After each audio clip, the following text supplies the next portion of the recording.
Bonjour, soyez les bienvenus. On est chez ma grand-mère. Voilà. Ça va, mamie? Ça va. Alors, je m'appelle André Moïsa, je suis enseignante à Morne-à-l'Eau, au lycée professionnel.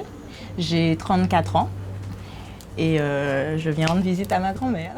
Tu as combien d'enfants, mamie? Moi, j'ai eu 10 enfants. 10 enfants. Maintenant, j'en ai 19 petits-enfants. Elle nous a transmis de vraies valeurs, des valeurs fortes. Et ça reste vraiment ancré en moi, quoi. Ça m'a construit.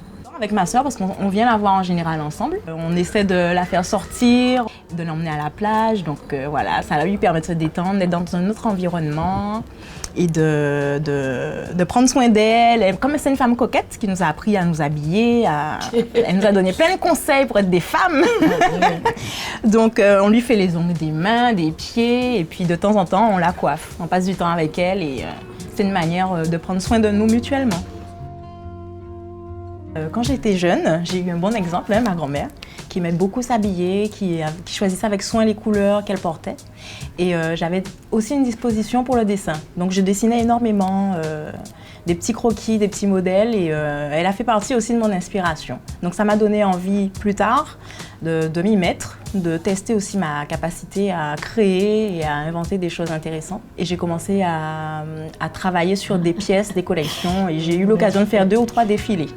C'était un petit peu l'image de la femme épanouie et sûre d'elle, qui avait envie de découvrir le monde.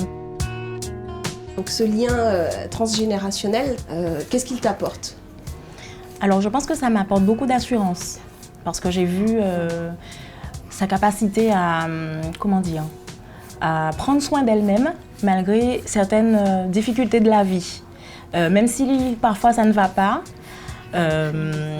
elle prend quand même soin d'elle, elle n'hésite pas le matin à se regarder dans le miroir, à passer sa crème dans un certain sens évidemment pour que les pommettes montent bien. Elle se rit des difficultés et je pense que ça aussi ça a un impact sur le bien-être, parce que le rire est une bonne chose et ce qu'on communique aussi aux gens impacte les autres et nous revient en retour.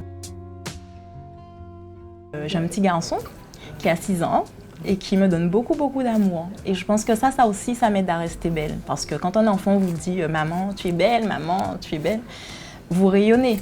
Et vous le lui rendez en le souriant, avec les câlins. Tout ça, ça fait partie du bien-être mental et moral. Je pense qu'on en a besoin tous les jours. Et vraiment, j'ai la chance d'avoir reçu ça. Et je suis contente de pouvoir, à mon tour, le transmettre à mon fils.